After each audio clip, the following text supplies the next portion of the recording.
Hello friends, आज हम देखेंगे थर्मोडायनामिक्स पे प्रॉब्लम जिसमें हीट कैपेसिटी हो गया, सीपी सीबी एटॉमिसिटी कैसे फाइंड आउट करते हैं, ये सब चीजें इस वीडियो में देखने वाले हैं। तो सबसे पहले हम लोग प्रॉब्लम देखते हैं। ये प्रॉब्लम आईआईटी जैम 2018 में पूछा गया है। क्या है पहले पढ़ते हैं, फिर समझते हैं, फिर हम लोग कॉन्सेप्ट पे जाएंगे। ठीक है, क्या पूछा है? द वैल्यू ऑफ सीवी, हमें क्या पूछा है? सीवी का वैल्यू पूछा है। The value of CV for 1 mole of N2 gas predicted from the principle of equipartition of energy।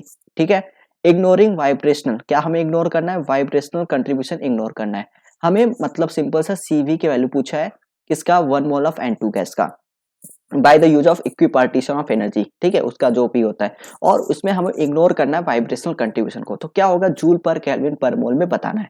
तो ये तो हो गया हमारा प्रॉब्लम। अगर आपको आता है तो आप इसको ट्राई करिए, अगर नहीं आता और आपको आता भी हो तो भी पूरा वीडियो देखिए, क्योंकि मैं आपको यहाँ पे कॉन्सेप्ट बताने वाला हूँ। इससे इर्द गिर्द आगे क्या पूछ सकता है? अभी आपको सीबी पूछा है तो सीपी पूछ सकता है, फिर गामा पूछ सकता है जो कि एटॉमिसिटी होता है। तो पहले स्टोरी चालू करते हैं हम लोग हीट कैपेसिटी से। सबसे पहले हीट कैपेसिटी क्या होता है, कि जो जो मैं चीज आपको बताऊंगा बहुत काम की चीज है, इस पे आपको ध्यान से सुनना चाहिए। ठीक है, हीट कैपेसिटी, अब ध्यान से सुनना। हीट कैपेसिटी क्या होता है? It is an application of first law of thermodynamics. सबसे पहले तो ये एप्लीकेशन है फर्स्ट लॉ ऑफ थर्मोडायनेमिक्स का। मतलब फर्स्ट लॉ ऑफ थर्मोडायनेमिक्स क्या होता है? आपको आपने ये देखा होगा, डी यू बराबर d Q plus d W. T W first law क्या होता है? Energy can not be created not be stored but it can transform one form to another form. ठीक है, अब देखो ये तो हमारा फॉर्मूला हो गया फर्स्ट लॉ का। हमेशा बच्चों को डाउट होता है, सर फर्स्ट लॉ का क्या फॉर्मूला? डी क्यू बराबर क्या होता है? आपको ये याद करना है, डी यू बराबर d Q plus T W. ये डिसऑर्डर फॉर्म ऑफ एनर्जी, ये ऑर्डर फॉर्म ऑफ एनर्जी। ठीक है, चलो हम लोग मेन अपनी हीट कैपेसिटी बात है। तो हीट कैपेसिटी क्या होता है? हीट कैपेसिटी का डिफिनेशन सुनना। हीट रिक्वायर, हीट रिक्वायर, पहले आपको डिफिनेशन बोलता हूँ, मतलब फिर उसके बाद समझा देता हूँ। ठीक है, heat capacity equals to heat required to raise the temperature of a substance by 1 degree Celsius और 1 केल्विन। मैंने क्या बोला? आपको हीट रिक्वायर्ड, ठीक है, एक मिनट, कहाँ था? नाउ मैंने क्या बोला? Heat required. आपको क्या चाहिए? हीट रिक्वायर होना चाहिए। ठीक है, किसके लिए भाई? किसके लिए? आपको जो टेम्परेचर है, टेम्परेचर उस सब्सटेंस है। जैसे आप कोई सब्सटेंस है, ठीक है, मैं आपको एग्जांपल समझाता हूँ। इस सब्सटेंस, कोई सब्सटेंस है यहाँ पे, इसका जो टेम्परेचर है अभी सपोज 20 डिग्री सेल्सियस है, या 20 डिग्री केल्विन है, या 20 केल्विन, कुछ भी बोलो। ठीक है, इसका जो टेम्परेचर है 20 डिग्री सेल्सियस है। इसको आप क्या करना चाहते हो? उसको 21 डिग्री सेल्सियस पे लाना चाहते हो। देखो ध्यान से सुनना। ठीक है, 21 डिग्री सेल्सियस पे लाना चाहते हो तो आपको क्या करना पड़ेगा? इसको हीट करना पड़ेगा। इसको क्या करना पड़ेगा? इसको हीट देना पड़ेगा। ठीक है, हीट दोगे तो ये क्या होगा? एक इसका टेम्परेचर बढ़ जाएगा। तो वही बोल रहा है, आपको हीट रिक्वायर्ड, आपको जो हीट दे रहे हो, heat require to raise the substance, to raise the temperature of a substance by 1 degree Celsius और 1 केल्विन। आपने 20 से 21 किया, मतलब डिफरेंस क्या है? 1 का आया। ठीक है, 1 डिग्री सेल्सियस बढ़ाओ या 1 केल्विन बढ़ाओ, तो आपको जितना हीट लगेगा उसी को बोलते हैं हीट कैपेसिटी। समझा? ठीक है, समझा इतना आपको, कि heat required to raise the temperature of a substance by 1 degree और 1 केल्विन। अब देखो सी, हीट कैपेसिटी क्या होता है? Heat required per unit temperature. किसके साथ टेम्परेचर? देखो टेम्परेचर बढ़ाओगे तभी तो हीट बढ़ेगा। ठीक है, मैं तब हीट दे रहा हूँ पर यूनिट टेम्परेचर। ठीक है, तो आपका ये हो रहा है, टेम्परेचर बढ़ने से हीट बढ़ रहा है, तो C equals to D Q upon T T. अब आपने, मैंने क्या बोला यहाँ पे? ये जो heat capacity first law of thermodynamics है। देखो मैं क्या बताना चाहता हूँ, मैं आपको पहले हीट कैपेसिटी सीबी सीपी के बारे में बताऊंगा, उसके बाद हम लोग जैसे कैसे रिलेशन क्या है वो सब देखेंगे, इक्विपार्टीशन ऑफ एनर्जी क्या है उसके बाद ये देखेंगे, फिर हम लोग अपने प्रॉब्लम पे आएंगे। ठीक है, आपको पूरा डिटेल में मैं बताने वाला हूँ। चलो, सी हो गया टी क्यू अपन डी टी। अब मैंने आपको बताया था डी यू बराबर होता है आपका, क्या होता है first law? D Q plus d W. ठीक है, अब इसको आप रीअरेंज कर, मतलब एक तो ये, इसको अगर डी यू करोगे डी क्यू, और डी डब्ल्यू क्या होता है? Minus P d V, minus P d V. ठीक है, अब देखो हम सिंपल सा डी क्यू बराबर क्या करेंगे? डी क्यू बराबर, इसको रीअरेंज करेंगे तो डी यू, और ये उधर जाएगा तो प्लस पी डी वी। हाँ, तो क्या होता है? सी क्या होता है? Heat capacity D Q upon d T. तो इसको क्या करो? डिफरेंशिएट कर दो टेम्परेचर से। तो ध्यान से समझना, बहुत ईजी आपको बताऊंगा मैं इसको। ठीक है, डी टी और P d V upon d T कर दिया। अब इसी को तो बोलते हैं इसको क्या बोलते हैं, सी बोलते हैं, ठीक है। अब मैंने अभी बोला नहीं कांस्टेंट वॉल्यूम या कांस्टेंट टेम्परेचर, तो आपको अभी इतना ही समझना, ठीक है। ये आपका क्या हो गया, D you upon d T हो गया, ठीक है, या डी यू लिख दो, और ये आपका पी डी बी हो गया, ठीक है, वर्क हो गया सपोज। हाँ, आप देखना, जैसे आप बोलते हो पहला जो हीट कैपेसिटी लो तो कांस्टेंट वॉल्यूम में, कांस्टेंट वॉल्यूम, ठीक है। अगर आप कांस्टेंट वॉल्यूम में लोगे, आप बताओ क्या होगा यहाँ पे, C बराबर हो जाएगा, ये देखो डी यू होगा, यहाँ पे कांस्टेंट वॉल्यूम में क्या होगा, डी भी आपका जीरो हो जाएगा, तो ये आपका क्या हो जाएगा, जीरो हो जाएगा, ठीक है। इसीलिए देखो कभी कभी आपको C बराबर डी यू, मतलब जो सी होता है हीट कैपेसिटी, उसको डी यू के बराबर लिखते हैं, समझा आपको। At constant volume, at constant volume मतलब सी भी, ठीक है। आप देखो सीपी क्या होगा, सीपी मतलब at constant pressure, at constant pressure. तो इतना डिटेल में आपको यहाँ पे लेक्चर में मिल रहा है ना, इससे आपको कोई प्रॉब्लम नहीं होने वाला, ठीक है, आप आराम से प्रॉब्लम कर सकते हो। तो सीपी बराबर आपका हो जाएगा यहाँ पे, जैसे डी यू तो रहेगा ही, और यहाँ पे कांस्टेंट प्रेशर, तो ये इसका वैल्यू जुड़ेगा यहाँ पे, इसका सपोज यहाँ पे जीरो है, तो यहाँ पे सपोज सपोज मान लो 25, ठीक है, कुछ भी मान लो। तो आपको मैं ये बताना चाहता हूँ कि हमेशा आपका सीपी ज्यादा होगा एज कंपेयर टू सीवी, ठीक है। तो क्या रिलेशन आता है, CP minus CV, CP minus CV equal to R, इतना समझा। हाँ, इसीलिए हम लोग देखो सीपी माइनस सीपी करते हैं, सीबी माइनस सीपी नहीं, इसीलिए कि हमारा जो सीपी होता है उसमें एक्स्ट्रा ये एनर्जी जुड़ जाता है, ठीक है, और ये हमारा आर के इक्वल होता है।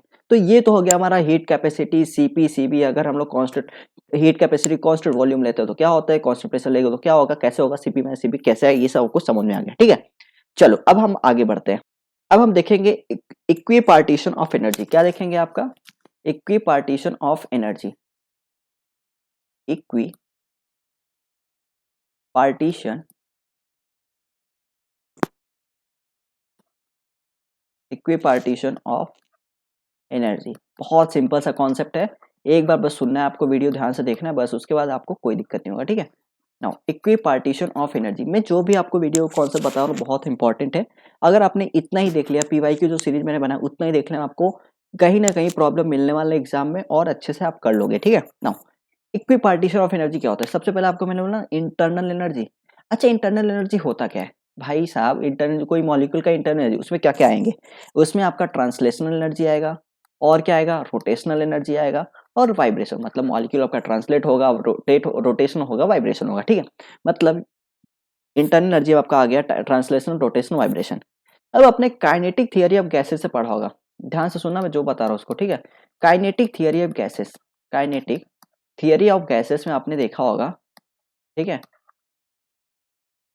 काइनेटिक थियरी ऑफ गैसेस में आपने देखा होगा कि जो ट्रांसलेशनल एनर्जी होता है, ट्रांसलेशनल एनर्जी ये वाला, ठीक है, इसकी बात कर रहा हूँ। ट्रांसलेशन एनर्जी का फॉर्मूला होता है हाफ के टी, ये तो आपने पढ़ा होगा, ठीक है ना। रोटेशनल एनर्जी का क्या होता है, इसका भी वही होता है हाफ के टी, ठीक है।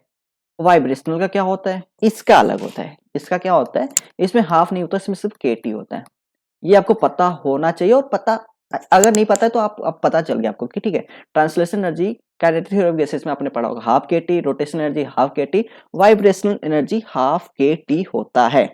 अब हम क्या करेंगे, सिंपल सा हम पुट करेंगे वहां पे, तो स्टेप बाय स्टेप जाते हैं। अब हम क्या करेंगे, यू बराबर क्या होता है, translational plus rotational plus vibrational. देखो मेन फंडा आपको प्रॉब्लम ये बताने का कहीं से पूछे, अभी तो उसने मतलब ये पूछा है, सीबी पूछा, आपसे सीपी पूछ सकता है, आपसे गामा पूछ सकता है, तो आप सबका आंसर दो ना। आप वीडियो देख रहे हो, आपको सबको आंसर आना चाहिए, ठीक है। अब देखो यहाँ पे मैंने क्या क्या, ट्रांसलेशन का क्या होता है हाफ के टी, क्या हाफ के टी, ठीक है। यहाँ पे इसका भी हाफ के टी पुट करना है वैल्यू को बस, इसका क्या होगा, के टी होगा। हाँ, अब देखो D you upon d T, अगर ये तो हो सॉरी, यहाँ पे मैंने D you upon d T पहले लिख दिया, यहाँ पे पहले डी यू के वैल्यू पुट करोगे ना, यहाँ पे डी यू की वैल्यू पुट करोगे, तो यहाँ पे थोड़ा सा मैं कट करता हूँ यहाँ पे, ठीक है। एक मिनट, मैंने एक स्टेप पहले लिख दिया आपको समझाने के लिए, यहाँ पे डी यू होगा सिर्फ। हाँ, अब देखना, अब हम क्या करेंगे, इसको डिफ्रेंशिएट करेंगे, डिफ्रेंशिएट करेंगे किसके रिस्पेक्ट में, टेम्परेचर के रिस्पेक्ट में, तो D you upon d T, ध्यान से समझना, ठीक है। अब देखो अगर इसको डिफ्रेंशिएट करते तो उसका क्या आएगा, टी तो क्या हो जाएगा, मतलब इसका आ जाएगा 1/2 के, ठीक है। इसका क्या आएगा 1/2 के, और इसका आ जाएगा के। ये तो आपको पता है ना कि एक्स के पावर एन क्या होता है, D by D x of x के पावर एन क्या होता है, एन एक्स के पावर एन माइनस वन। तो यहाँ पे क्या है हमारा, जैसे ये हमारा D by D T of T के पावर वन, तो इसका क्या आएगा यहाँ पे वन, मतलब एन, ये हमारा एन हो गया सपोज, तो यहाँ पे आएगा 1 और टी के power one N minus one मतलब वन माइनस वन मतलब यहाँ पे क्या आएगा 1 इंटू टी के पावर जीरो, टी के पावर जीरो मतलब 1, इसीलिए देखो टी का टर्म वहाँ पे गायब हो गया। ठीक है, मैं आपको डायरेक्ट बता दिया। अब देखो ये तो आपका एक्स्ट्रा पार्ट जो आपको कंफ्यूजन हो सकता है मैंने आपको बता दिया। अब आपको क्या करना है, D you upon d T. अब मुझे बताओ D you upon d T आपने क्या देखा था, यहाँ पे देखो आपने सी भी को ही तो D you upon d T था, यहाँ पे देखो ना ये सी जो था सी भी वाला, ये सी भी था, ये आपका D you upon d T के बराबर था। ठीक है, ये जो आपका ये था डी यू यहाँ पे डी टी था, ठीक है, और यहाँ पे P d V upon d T. तो ये सी भी आपका क्योंकि P d V constant volume आपका डी वी जीरो हो जाता है, तो आपका सिर्फ बचता है सी बराबर D you upon d T बचता है। ठीक है, तो यही मैं आपको बता रहा हूँ कि जो सी भी होता है कॉन्स्टेंट वॉल्यूम वाला, ठीक है, सी बी बराबर आपका आ जाएगा मतलब D you by D T के बराबर आप इक्वल कर दो सी बी। ठीक है, यहाँ पे आप क्या लिखोगे 1/2 के प्लस 1/2 के, यहाँ पे आप के लिख दो। ठीक है, अब आप आगे देखना, अब आपको अगर 1 मोल के लिए बोला जाए फॉर 1 मोल, ठीक है, अगर 1 मोल आप कैसे से या कुछ भी बोला जाए तो उसके लिए क्या करोगे, आप मल्टीप्लाई करोगे ना एन से। मतलब आपको क्या करना है सी बी बराबर, यहाँ पे अगर 1 मोल है तो आपको एन ए मतलब एवोगैड्रो वाला, ठीक है, यहाँ पे आपको एन ए से मल्टीप्लाई करना है, N A K upon two plus N A K upon to, ठीक है, आपका एवोगैड्रो वाला 6.02 10 वाला, ठीक है, प्लस एन ए इंटू के। इतना समझा, कोई डाउट नहीं, चलो आगे बढ़ते हैं। अब मुझे ये बताओ कि आपको ये फॉर्मूला पता है, मैंने तो ऐसे ही बोला था नाका करके याद किया था, एन ए मतलब आर इक्वल टू एन के होता है। ठीक है, मैंने ऐसे याद किया था नाका, फिर आर बचा, ठीक है, आर इक्वल टू एन के। तो अब बताओ यहाँ पे हमें किसके फॉर्म में चाहिए, आर के फॉर्म में चाहिए। अब देखो एन ए इंटू के क्या होता है, आर होता है, तो यहाँ पे आर के फॉर्म में लिख लो, आप लिख सकते हो। देखो इस फॉर्म में अगर आपको न्यूमेरिकल पूछता है तो आप इस फॉर्म में बताओ, मतलब एन ने दिया है आपको के दिया है तो आप इस फॉर्म में बताओ। ठीक है, और अगर आपको ये दिया आर के फॉर्म में दिया तो आप आर बताओ, मतलब एन ए इंटू के लिख सकते हो R by two plus R by, यहाँ पे क्या लिखोगे आर लिखोगे। इतना समझा, मतलब ये आपका आ गया सीवी का वैल्यू, क्या आ गया सीवी का वैल्यू आपको मिल गया। अब आप क्या करोगे, अब ध्यान से देखना, इतना समझा। चलो अब लोग डिग्री ऑफ फ्रीडम देखते हैं कि ट्रांसलेशनल रोटेशनल वाइब्रेशन बराबर होता है क्या, 3n के बराबर होता है। कैसे देखा, जैसे मैं कोई एग्जांपल लेता हूँ, कोई एग्जांपल मतलब लेट सपोज CH4 लेता हूँ, ठीक है, CH4 ले लिया आपके लिए।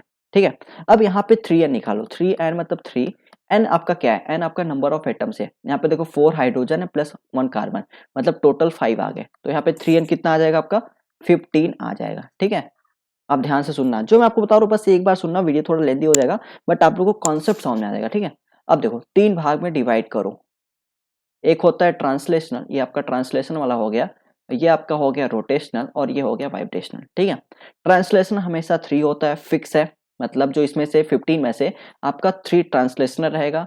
अब ये जो रोटेशनल है, ये गेम करता है आपका, ये लीनियर है या नॉन लीनियर है, मैं शॉर्ट में लिख रहा हूँ क्योंकि टाइम बच जाएगा। ठीक है, लीनियर है या नॉन लीनियर है। अगर आपका ये लीनियर होता है तो आप यहाँ पे वैल्यू दोगे 2, क्या दोगे 2। अगर आपका नॉन लीनियर होता है तो आप इसको वैल्यू कितना दोगे, यहाँ पे दोगे 3। ठीक है, देखो अब वाइब्रेशन में ही होगा फंडा भाई, जब रोटेशनल में तो यहाँ पे भी लीनियर है और नॉन लीनियर है। देखो जब आपका ये लीनियर होगा तो 3 तो ट्रांसलेशन फिक्स है, मतलब आपको क्या करना है 3n माइनस, अब माइनस क्या करूं, जब आपका लीनियर देख रहे हो तो यहाँ पे देखो 3 इसका हो गया, लीनियर में 2 इसका हो गया, मतलब 3 + 2 5, आपको 3n - 5 करना है। नॉन लीनियर में आप खुद बता दो, अब 3n माइनस यहाँ पे 3, और नॉन लीनियर में देखो रोटेशन कितना होता है 3 होता है, मतलब 3n - 6, 3 + 3। ठीक है, तो आपको देखो क्या बोला मैंने कि ट्रांसलेशन हमेशा 3 होता है, रोटेशनल अगर लीनियर होगा तो यहाँ पे 2 लेंगे और नॉन लीनियर रहेगा तो 3 लेंगे। वाइब्रेशन 3n - 5 और मतलब लीनियर में और नॉन लीनियर में आपका 3n - 6 हो गया। ये आपका निकालने का तरीका है। अब हम लोग ज़्यादा इस पे चर्चा नहीं करेंगे क्योंकि हमें प्रॉब्लम जो दिया उस पे ही डायरेक्ट जाते हैं और उसमें ही समझते हैं। एक चीज़ और मैं आपको बता देना चाहता हूँ, देखो जैसे आपको एक सिंपल से यहाँ पे बता दो सीबी कैसे निकालते हैं, इसका सीबी निकालना आप कैसे करोगे। आपको ये फॉर्मूला पता है r/2 + r/2 + r। ठीक है, अब देख रहे हैं यहाँ पे जैसे आपका ट्रांसलेशन कितना है 3 है, आप क्या करोगे यहाँ पे 3 × r/2। ठीक है, 3 × r/2 प्लस, अब हमें जैसे CH4 हमारा क्या है, ये तो नॉन लीनियर है, नॉन लीनियर होगा तो हम क्या लेंगे इसका 3 लेंगे। ठीक है, तो इसका 3 × r/2 ठीक है, और यहाँ पे प्लस करेंगे। अब आप यहाँ पे सॉल्व करोगे, अगर यहाँ पे CH4 का आप सॉल्व करना चाहते हो तो n की वैल्यू यहाँ पे क्या होगा, n की वैल्यू आपका 5 है, 3 × 5 - 6 मतलब 15 - 6 कितना आता है, यहाँ पे कितना आता है आपका, ये आएगा 9। ठीक है, नाउ तो यहाँ पे आप क्या पुट करोगे 9 इंटू यहाँ पे क्या होता है आर होता है सिर्फ, ठीक है। यहाँ सुना सीबी कैसे निकाला हम लोग ने। चलो अब सीपी कैसे निकालेंगे। देखो सीपी माइनस सीबी होता है आर के बराबर। अगर आपको सीबी पता चल गया तो सीपी बराबर क्या करोगे आप, सीबी मतलब उस साइड जाएगा तो सीबी प्लस आर, मतलब आर प्लस सीबी करोगे आपको सीपी मिल जाएगा, ठीक है। और एटोमिसिटी कैसे निकालेंगे, मतलब गामा से डिनोट करते उसको एटोमिसिटी से, ठीक है। एटोमिसिटी, अब देखो एटॉमिसिटी सिंपल सा होता है, आपका रेशियो होता है सीपी अपॉन सीवी का। देखो एग्जाम में ना आप कभी कभी सीवी निकालने को बोल देगा। अब देखो सीवी पूछ लिया तो आपको क्या बोलेगा, सीपी पूछ सकता है, ठीक है। तो आपको रिलेशन पता होता है सीपी माइनस सीपी आर होता है, और क्यों सीपी होता है ये भी आपको पता है, सीपी क्यों ज्यादा होता है, इसीलिए आपको सीपी माइनस सीपी करते हैं, ये भी समझ में आ गया। और ये रिलेशन होता है गामा की वैल्यू होता है सीपी अपॉन सीबी। बस आपको जो भी वैल्यू आया यहाँ पे पुट करना है और आपको सॉल्व कर देना है, आ जाएगा। चलो हम लोग अब डायरेक्ट अपने प्रॉब्लम पे चलते हैं जो कि हमसे पूछा गया है। अब देखो यहाँ पे क्या दिया, 1 mole of N2 gas, 1 mole of N2 gas आपको दिया है, ठीक है। अब देखो इक्विपार्टीशन ऑफ एनर्जी हमने देख लिया है क्या होता है यहाँ पे, इग्नोरिंग वाइब्रेशन, ठीक है। पहले हम ये कर देंगे यहाँ पे, ये ट्रांसलेशनल, ये रोटेशनल, ये वाइब्रेशन। N2 हमारा क्या है, N2 हमारा लीनियर है, ठीक है, लीनियर है हमारा। तो यहाँ पे देखो ये ट्रांसलेशन पहले 3n कर दो, यहाँ पे 3n करोगे यहाँ पे तो 3 इंटू एन की वैल्यू कितना है 2, मतलब एटम्स कितने हैं 2 है, तो 3 इंटू 2 इक्वल टू 6 हो गया। तो यहाँ पे ट्रांसलेशन हमेशा 3 फिक्स होता है इसमें। ये हमारा लीनियर है तो ये हमारा लीनियर होगा तो रोटेशनल 2 होगा, और वाइब्रेशन कितना होगा 3n माइनस 5। तो यहाँ पे पुट करोगे 3 इंटू एन की वैल्यू आपका 2 है, माइनस 5 करोगे तो यहाँ पे आएगा 1 आएगा, 6 माइनस 5 1 आएगा, ठीक है। वह तो वाइब्रेशन आपका यहाँ पे 1 आ गया, मतलब 3 ट्रांसलेशनल, यहाँ पे लिख देता हूँ ट्रांसलेशन आपका 3 आ गया, रोटेशनल आपका 2 आ गया, और वाइब्रेशन आपका 1 आ गया। अगर आपको ये पता है अब डायरेक्ट सीबी निकाल लोगे, सीबी आपका वैल्यू आपको पता है क्या होता है, translational plus rotational plus vibration. जैसे मैं कर रहा हूँ वैसे आप भी करना एग्जाम में, ठीक है। नाउ ट्रांसलेशन देखना है यहाँ पे, ट्रांसलेशन होता है यहाँ पे देखो कितना है, यहाँ पे 3 है। पहले आपको ये बता देता हूँ r/2 होता है इसका, प्लस इसका भी r/2 होता है, प्लस इसका r होता है, ये समझा। अब देखो यहाँ पे हमें एक ट्रांसलेशन कितना है 3 है, 3 कर दिया, ठीक है। यहाँ पे रोटेशनल कितना है 2 है तो 2 से मल्टीप्लाई कर दो, और यहाँ पे r कितना है 1 से मल्टीप्लाई कर दो। बट आप अगर प्रॉब्लम को देखोगे यहाँ पे तो यहाँ पे डायरेक्ट बोला गया है आपको कि इग्नोर करना है किसको, वाइब्रेशनल कंट्रीब्यूशन को इग्नोर करना है, उन्होंने पहले ही बोल दिया है, मतलब आपको ये चीज को नेग्लेक्ट करना है, ठीक है। तो आपको सिर्फ सीबी ट्रांसलेशन और रोटेशनल से निकालना है। तो सीबी अब क्या हो जाएगा आपका यहाँ पे 3/2 प्लस 2r/2, यहाँ पे आ जाएगा 5r/2, 5r/2। अब देखो यहाँ पे जो r की वैल्यू है जूल पर, मतलब जो यूनिट में पूछा है जूल पर केल्विन पर मोल, वैसे तो यहाँ पे उन्होंने r की वैल्यू दे दिया है, ठीक है। बट अगर आपको लीटर एटीएम पूछा तो आप क्या पुट करते हैं, देखो r की वैल्यू 3 यूनिट होता है, 0.0821 होता है, फिर होता है 8.314 होता है, फिर आपका 2 कैलोरी भी होता है, 1.98 मतलब अप्रोक्स 2 कैलोरी भी होता है। इसका होता है लीटर एटीएम पर केल्विन पर मोल होता है इसका, ठीक है। इसका क्या होता है आपने देखा है, इसका जूल पर केल्विन पर मोल होता है, जूल पर केल्विन पर मोल होता है, ठीक है। और इसका आपको कैलोरी होता है, इसको आपको पता ही है कैलोरी होता है, ठीक है। नाउ इसका कैलोरी होता है। तो अभी आपसे कभी एग्जाम में पूछ सकता था वो कि सीबी की वैल्यू मुझे बताओ लीटर एटीएम में, तो आप उसको क्या करते, आर की वैल्यू 0.082 लेते हो। मैं आपको सपोज बता रहा हूँ कैसे कैसे प्रॉब्लम बना सकता है, ठीक है। तो आपको यहाँ पे क्या बोला जूल पर केल्विन, तो डायरेक्ट अगर ये गिवन ना होता ना, आप डायरेक्ट ये फॉर्मूला लगते, आर की वैल्यू 8.314 लेते, ठीक है। तो आप यहाँ पे क्या करोगे 5 इंटू 8.314 डिवाइड बाई 2, इसको सॉल्व करो, ठीक है। सॉल्व करोगे तो यहाँ पे क्या आएगा, यहाँ पे 2 और 2 यहाँ पे 2.5 आएगा, मतलब सिंपल से इसको सॉल्व करोगे आपका आएगा 28.78 जूल पर केल्विन पर मोल, ठीक है। ये आपका आंसर है सीवी का। तो मतलब आपको लिखना है यहाँ पे अगर आंसर, तो आप क्या लिखोगे यहाँ पे लिखोगे 20.78, 2 डेसिमल चाहिए था उनको, ठीक है, 20.78। तो ये तो हो गया आपका आंसर। अगर आपसे पूछा गया कि भाई मुझे सीपी बता दो, आप कैसे निकालोगे, तो CP minus CV equal to R, then CP equal to क्या होगा, सीपी इक्वल टू होगा आर प्लस सीबी, ठीक है। तो आपको क्या करना है, आर प्लस सीबी आपका जो भी आया 20.78, आपको आर मतलब वही 8.314 ऐड करना, तो आपका सीपी की वैल्यू आ जाएगा, ठीक है, कुछ भी एक्स आएगा। फिर जैसे आपको गामा पूछा है, एटॉमिसिटी पूछा, तो सीपी अपॉन सीबी करना है। देखो ये भी मॉडिफाई करके पूछ सकता है आपको, सीपी वैल्यू सपोज एक्स मैंने यहाँ पे जो फाइंड आउट करेंगे वो एक्स आएगा, और सीबी वैल्यू आपको यहाँ पे 20.78 पता है, ठीक है। तो इस तरह से आप गामा भी फाइंड आउट कर सकते हो। तो फ्रेंड्स इस तरह से आपने देखा कि सीबी कैसे फाइंड आउट करते हैं, सीपी कैसे, हीट कैपेसिटी क्या होता है, इक्विपार्टीशन ऑफ एनर्जी क्या होता है, फिर कैसे निकालते हैं, ये सब हमने सब कुछ इस वीडियो में देखा। तो होप आपको ये वीडियो अच्छा लगा होगा। तो हम लोग मिलते हैं नेक्स्ट वीडियो में कुछ नए कॉन्सेप्ट के साथ। तब तक के लिए पढ़ते रहिए और इंजॉय करते रहिए। Thank you so much.